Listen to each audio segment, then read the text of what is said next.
Australia retained the Ashes with 4-1. The worst Australian team to ever play the Ashes is what England mentioned before coming into the Test series in November. Well, that all has been put to scrap. Australia again very dominant. Of course, we finally had a day 5 game entering into day 5. Quite evenly matched until day 4. Jacob Beater was only standout performer in the second innings, scoring 150.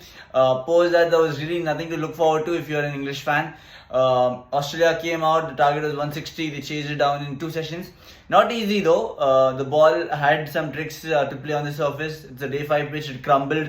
There was more turn than what I think both the teams expected. Both of them didn't go ahead with any specialized spinner. They used Will Jacks for England, Joe Root for England, Australia used Manus Labuschagne, Travis Head. So really they were taken by surprise how the pitch behaved. 160 then was easily chased down by losing 5 wickets, and that was it for the Ashes. 4-1 to commemorate a beautiful farewell for Usman Khawaja, who is retired after 88 Test matches.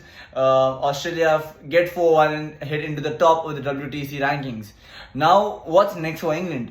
England's Bazball has been backed. Brendan McCallum has said that they are going to continue playing the aggressive style of cricket despite a 4-1 thrashing at the hands of Australia in England.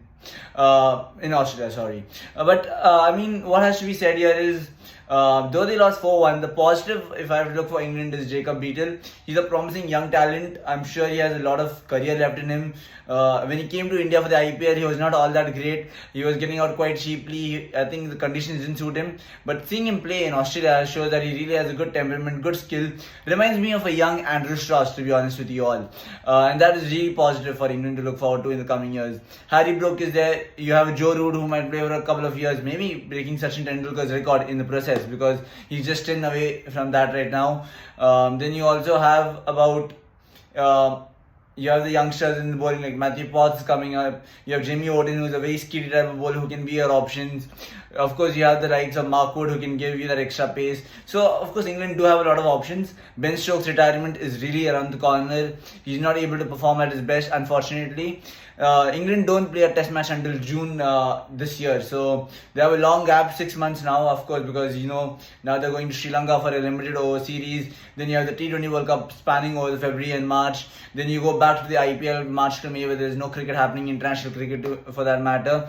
So, it's a lot of questions to ask about England. But Australia, a beautiful farewell to Usman Khawaja, a beautiful farewell for all the fans who came to Sydney Cricket Ground, where they could come to the stadium, come to the ground, had a beautiful ball once the game got over, could meet their superstars, and it was a wonderful sight to watch in the Sydney Cricket Ground. Take care all, see you.